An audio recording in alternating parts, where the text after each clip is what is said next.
Hey drummers, Gary Williams is here for my first YouTube live video.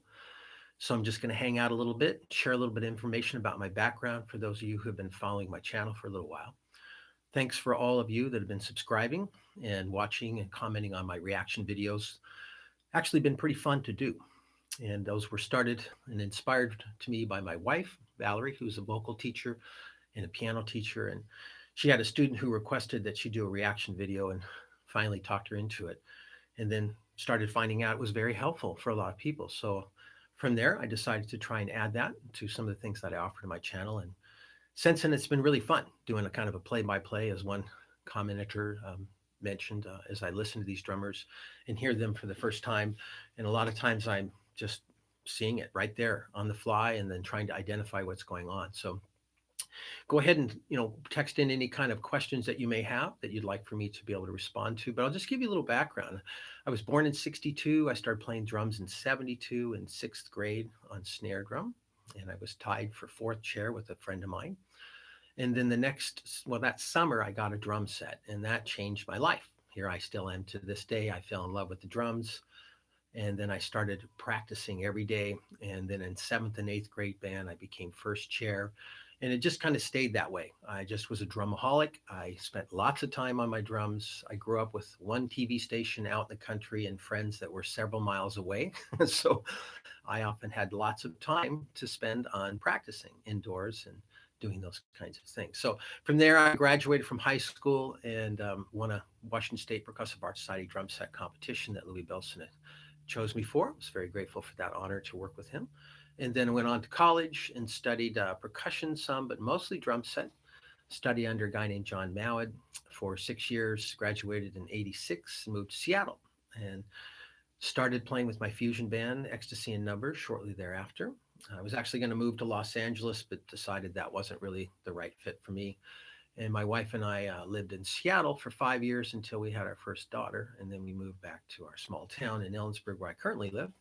Stayed here for about 8 years, built a house, rented it, moved to Bremerton, Washington for about 8 years, then moved to Seattle for about 8 years. And then 2 years ago or so, almost three now, we moved back to Ellensburg.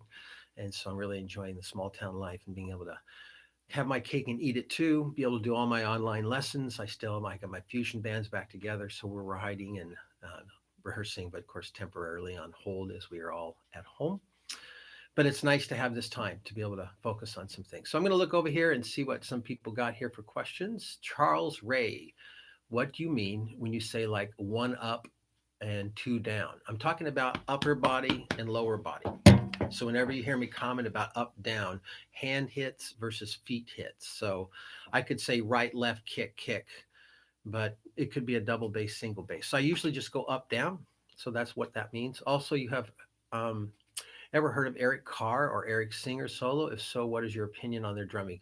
No, I have not heard either of them solo. So I will gladly check those out eventually if you send me a link. I've got tons of requests, as you can imagine. There's many drummers out there that have enjoyed my reaction and especially the analysis I can give on exactly what the drummers are doing, if I can figure it out. So can continue to send me those recommendations and eventually I'll get to it. It's a long list, to be honest with you. Okay, so Scott Keith. So one up, two down is hand, foot. Yes. So right or left followed by kick, kick. Yes, that's exactly it. Kick, kick. I think I'm going to start saying that because most people understand that when more than up, down. So who's your top five drummers? Oh, wow. Well, I'll say probably Steve Gadd, Vinny, Dave, Chad Wackerman, and good heavens. It's really hard to say five because there's so many genres of music. If you wanted me to name the top five rock drummers, it would probably be well, Bill Bruford was my first favorite drummer, and he's kind of a progressive rock drummer. And then from there, of course, we all got into John Bonham and Neil Peart. And then the other drummers that I thought I really liked was Phil Ehart with Kansas. I was really into the progressive rock music and not so much the commercial rock.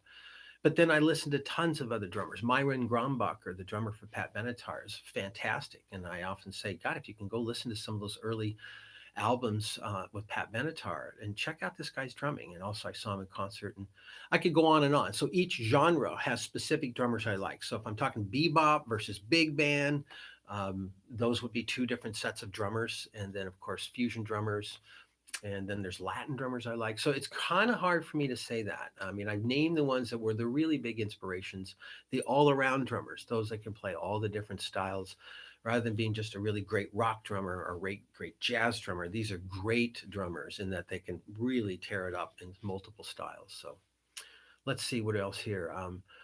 All right.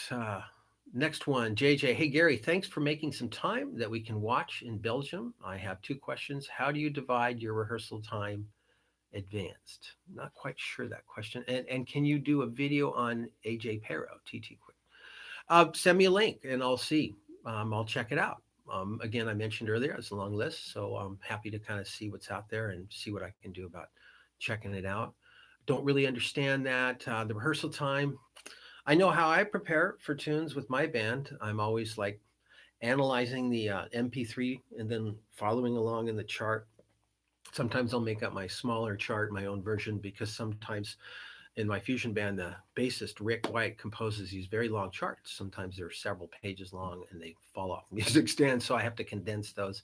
And then I always practice along with the metronome. So I'm always working with the metronome whenever I'm rehearsing this material, unless I'm working out a groove.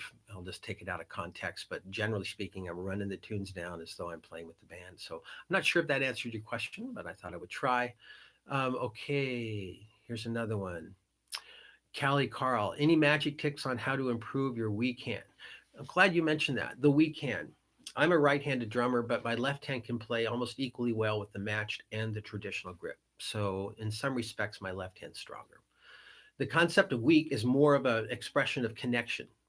And that I had a military student once said, you know, if you're right handed, your left arm's actually stronger. And I was like, what? He said, well, think about it. If you're going to lift a tire up to put it on to a car, what hand would you hold the tire up with? And I thought, well, my left, because I'm going to want to screw in the lug bolts with the right hand, do all the detail work with the dominant hand, and more of the brute work with this hand. And he said, what if you're going to hang a picture up on a wall? Which hand would you hold it up with? Well, it would be the left hand.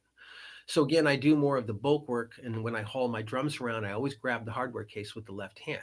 I'm very nervous about doing it with the right hand. For some reason, my left hand feels like it can just yank that thing and drag it anywhere. So again, I'm not sure if it's a weak hand. I know from my own personal experience, a lot of drummers think their left hand's weak, and it's really not so much a weak hand, it's a less coordinated hand. And I can partly say that from all my years of practicing and developing things. One of the things I like to do is go through the Great Hands for a Lifetime by Tommy Igoe.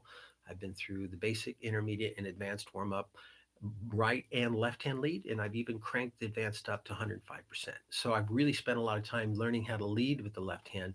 Gary Chester's book, New Breed, which I went through thoroughly. I'm yet to meet another drummer that's actually done it correctly. In other words, the voice is a very necessary component to the success of what that book is designed to develop. And so, little tip for you drummers that go through books, as I've been teaching, is you get anxious to go to the notation where it shows drums and you don't read the text. I really think you need to read the instructions on how to build the sound in the way that the book suggests. This is an area where drummers could be nerdier and not so just beating on things, but actually doing some planning and strategizing by thinking about what they want to practice and developing that into a routine.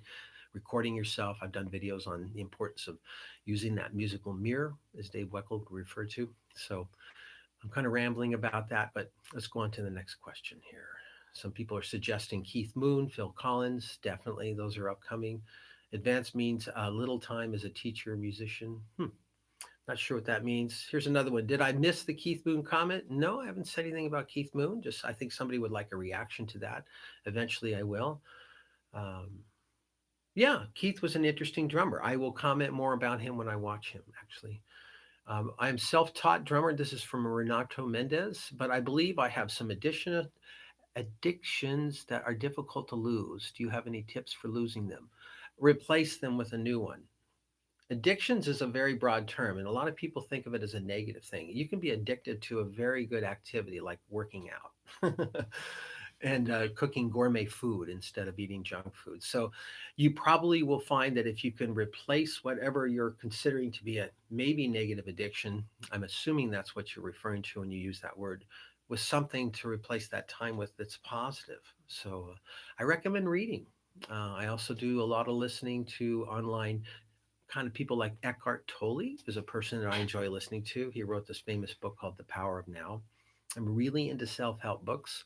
Living in the world is confusing and difficult, and most of us have a lot of issues to work through before we can even start to sit down and have a positive practice session, and myself included. And I've done videos on that.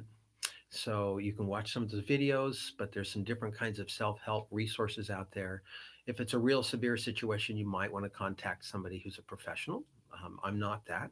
I've just had a life experience, and I've been the student of life, as they say, and have read a lot and learned a lot on my own. But I don't, I have a music degree. That's where I'm coming from. So, all right, let's go on here.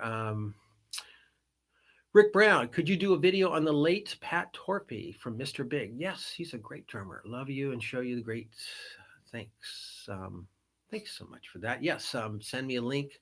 Not necessarily going to write all this stuff down. The list is getting long, but yeah, go ahead and send me a recommendation if you would on my channel, and I'll log it. I have a folder, and I'm keeping all these recommendations, so it's building.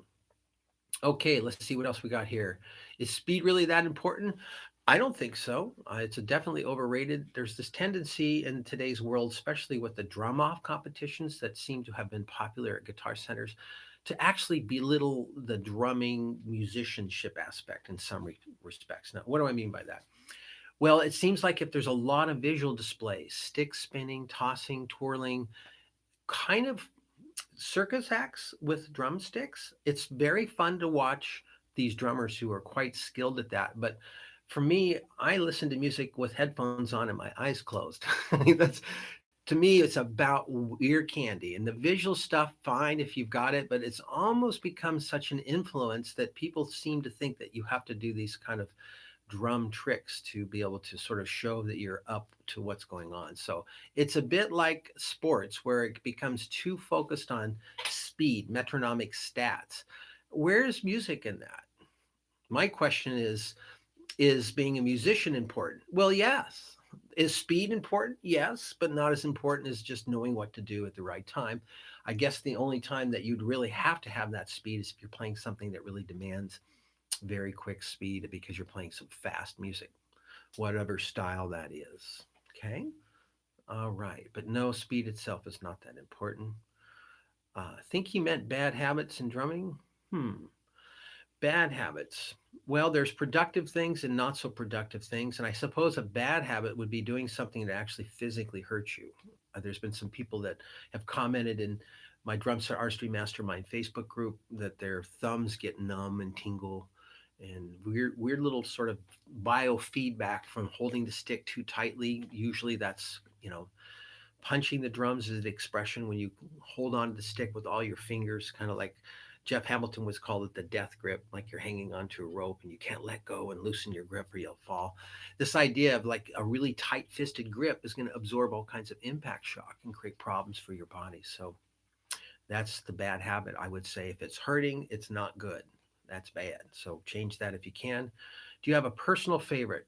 Drummers? No, there's too many of us out there. It's like I don't have one food that's my personal food. And I don't think anybody does. If you had that same food all the time, you'd get sick of it. And quite frankly, any style of music, if you listen to it long enough, there's going to be a point when you're going to go, I've had enough. I need something fresh. That's been my experience. And I think I probably speak for a lot of people in that respect. Here's another one. Yeah, bad habits and drumming. Sorry about the bad translations. Greeting from Brazil. Awesome. Well, it's really great that some of you made some comments and asked some questions. I'm going to try to do some of these more frequently just to kind of have this interaction with you. And I could give you more about my background, but I do have a website that you can check that out if you want all the details.